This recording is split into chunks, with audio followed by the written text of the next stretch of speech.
जिस हिसाब से कल की वीडियो में मैंने आपको बताया था कि बैंक निफ्टी के लिए 39,500 का लेवल काफ़ी अच्छा रेस्पेक्टिव लेवल दिख रहा है, काफ़ी अच्छा सपोर्ट दिख रहा है और 39,500 के आसपास बैंक निफ्टी एक रिट्रेस ले सकता है और 39,500 के ऊपर एक बैंक निफ्टी क्लोजिंग दे सकता है। उसी हिसाब से बैंक निफ्टी ने आज मूवमेंट किया, 39,500 के आसपास इसने एक क्लोजिंग दिया। आज बैंक निफ्टी ने किस हिसाब से मूवमेंट दिखाया, कल जिस हिसाब से मैं लेवल देख रहा था कि बैंक निफ्टी इस लेवल के बीच में घूम रहा है, आई थिंक ऊपर का ये लेवल है और नीचे का इस लेवल के बीच में बैंक निफ्टी घूम रहा है और उस हिसाब से बैंक निफ्टी आज मूवमेंट किया। और किस हिसाब से मैंने लास्ट के आपके काफ़ी समय के बाद बताया कि बैंक निफ्टी में एक सेलिंग आ सकती है और बैंक निफ्टी में खुलते ही एक शार्प सेलिंग आई और शार्प सेलिंग 39,300 के आसपास आई और इस 39,300 से एक बैंक निफ्टी एक रिट्रेस लिया और 39,700-800 तक बैंक निफ्टी गया। आई थिंक बैंक निफ्टी के जो अभी ट्रेंड है वो पूरा ट्रेंड अभी नेगेटिव ट्रेंड में दिखाई दे रहा है। आई थिंक बैंक निफ्टी इस ट्रेंड में मूव कर रहा है, एक नेगेटिव ट्रेंड है और नीचे जाने के चांस बैंक निफ्टी में अभी दिख रहे हैं।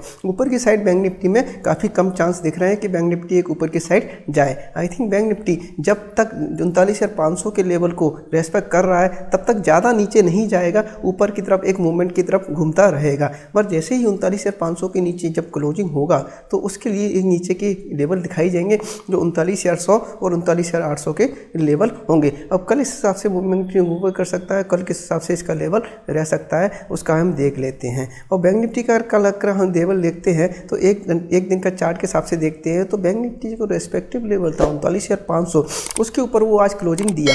आई थिंक 39,500 के ऊपर कल अगर बैंक निफ्टी ओपन होता है तो 39,500 के ऊपर बैंक निफ्टी ओपन होता है तो हम एक वेट करेंगे और उसकी चेक करेंगे कि ये इसको ब्रेकआउट करता है या नहीं। अगर इसको ब्रेकआउट करता है 39,100 के लिए इसमें सेलिंग करेंगे। एक नीचे के लिए 39,300 इसका पहला सपोर्ट होगा और दूसरा सपोर्ट होगा अपना 39,100। आई थिंक 39,000 इसके लिए बहुत 300 इसके लिए पहला सपोर्टिव लेवल होगा और सेकंड 39,100 और 39,000 इसके लिए सेकंड सपोर्टिव लेवल होगा। आई थिंक बैंक निफ्टी के लिए एक अपर लेवल पर एक सेलिंग के लिए ही जाएंगे। अप एंड डाउन अभी उसके लिए बाइंग के लिए पोजीशन जब तक नहीं बनाएंगे जब तक ये 40,000 या 39,900 के लेवल को क्रॉस नहीं करता है। 39,900 और 40,000 इसके लिए बहुत अच्छा रेस्पेक्टिव रेजिस्टेंस बन गया है जहाँ से बार बार इसमें सेलिंग आ रही है। आई थिंक बार बार इसमें रिट्रेस हो रहा है, इस लेवल के साथ एक सेलिंग आ जाती है। तो 39,500 के आसपास जब भी बैंक निफ्टी आता है तो एक ऊपर की तरफ इसमें बाइंग आ जाती है। आई थिंक अभी के लिए जो बैंक निफ्टी का जो लेवल है 39,500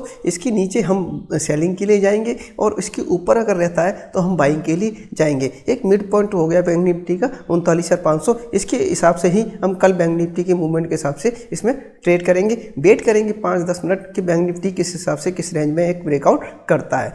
कल अगर स्टॉक की बात करें तो HDFC बैंक की अगर बात करते हैं तो HDFC बैंक का जिस हिसाब से मैंने आपको कल बताया था चार्ट में कि HDFC बैंक अपर लेवल से रिट्रेस ले रहा है। आई थिंक 1690 और 1700 इसका एक सपोर्ट रेजिस्टेंस लेवल है, इस लेवल से इसमें एक सेलिंग आ सकती है और HDFC बैंक ने यही किया, एक अपर लेवल से इसमें एक सेलिंग आई और नीचे की तरफ इसमें जो सपोर्टिंग लेवल था 1660 और 1650 इसके आसपास इसमें एक क्लोजिंग दिखाई दी। आई थिंक HDFC बैंक अगर 1650 को ब्रेक करेगा तो उसमें नीचे की तरफ काफ़ी अच्छे लेवल दिखाई देंगे। अगर 1650 को ब्रेक नहीं करता तो हम नीचे के लेवल पर इसमें एक बाइंग के लिए जाएंगे और 1700 के एक रेजिस्टेंस तक इसमें बाइंग करेंगे। आई थिंक 1700 का लेवल जब बैंक अगर HDFC बैंक ब्रेकआउट करेगा तो इसमें 1750 और 1730 के लेवल देखे जा सकते हैं।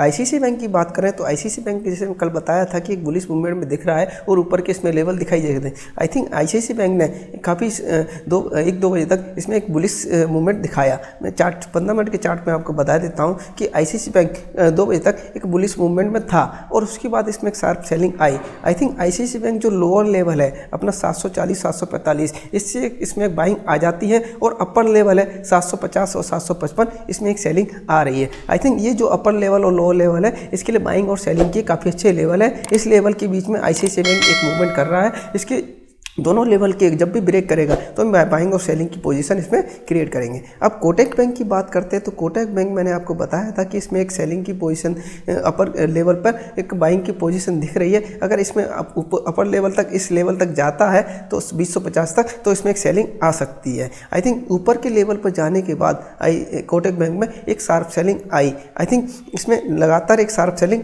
आती रही और नीचे की लेवल पर जो 2000 का लेवल है एक इसके लिए एक रेस्पेक्टिव लेवल बन चुका है। आई थिंक 2000 के लेवल इसके लिए ब्रेक कर पाना अभी के लिए मुश्किल हो रहा है, और जिस दिन ये 2000 के लेवल और ऊपर के 2045 के लेवल ब्रेक करेगा उस हिसाब से हम इसमें एक बाइंग और सेलिंग की पोजीशन क्रिएट करेंगे। अभी कोटक बैंक एक रेंज में ही चल रहा है और रेंज में ही इसमें ट्रेड हो रहा है, राइट।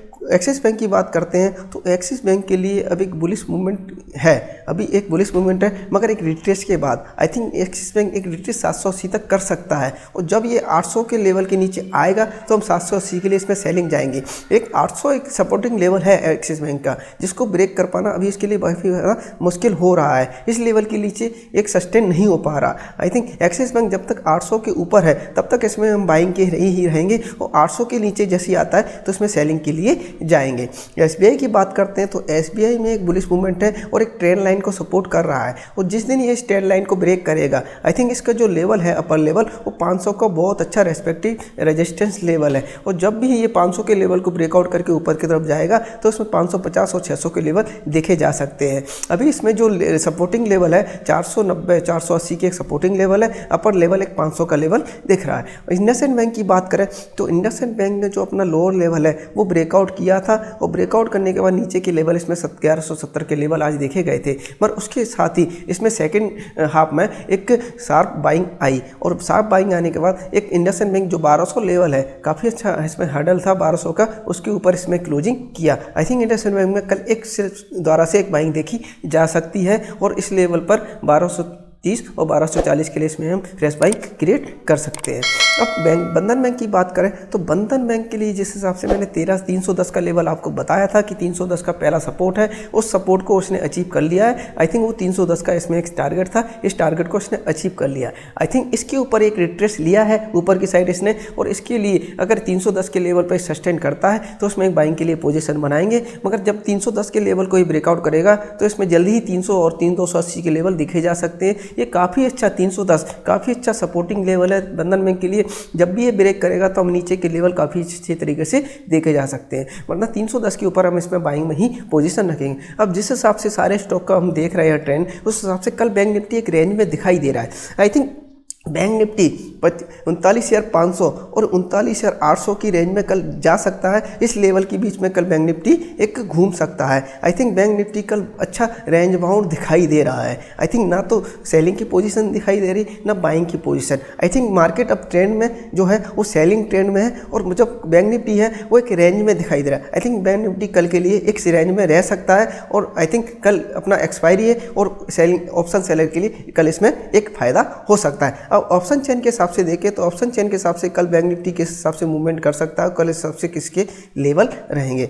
तो बैंक निफ्टी का जिस हिसाब से ऑप्शन चेन के हिसाब से हम देख रहे हैं तो इसमें अगर देखते हैं तो 39,500 काफ़ी अच्छा सपोर्टिंग लेवल है, जिसमें अच्छी पुट राइटिंग आई है। आई थिंक आज सेकेंड हाफ में एक 39,500 की कॉल में भी काफ़ी अच्छा ओपन टेस्ट क्रिएट हुआ है। आई थिंक दोनों तरफ एक ओपन टेस्ट हेवीली क्रिएट हो गया है। आई थिंक बैंक निफ्टी कल के लिए इसमें भी एक रेंज में दिखाई दे रहा है, और 39,500 इसके लिए काफ़ी अच्छा सपोर्टिव लेवल दिखाई दे रहा है, और अपर लेवल पे बैंक निफ्टी 40,000 और 40,000 के लेवल दिखने जा सकते हैं। और नीचे के लिए जो सपोर्टिंग लेवल है काफ़ी अच्छा सपोर्टिंग लेवल 39,500 क्रिएट हो चुका है। अब इस मंथ के लिए बैंक निफ्टी कहाँ जा सकता है पूरे मंथ के लिए वो आपको बता देते हैं कि बैंक निफ्टी का इस मंथ की अगर ऑप्शन चेन के हिसाब से बात करें तो इसमें भी 39,500 काफ़ी अच्छा लेवल दिखाई दे रहा है, और 39,500 की कॉल पे भी काफ़ी अच्छा कॉल राइटिंग हुई है, काफ़ी अच्छा ओपन टेस्ट क्रिएट हुआ है। आई थिंक बैंक निफ्टी जा तो सकता है, कल नीचे की साइड जा सकता है जब 39,500 को ब्रेक करेगा, तो उसके बाद इसमें 39,100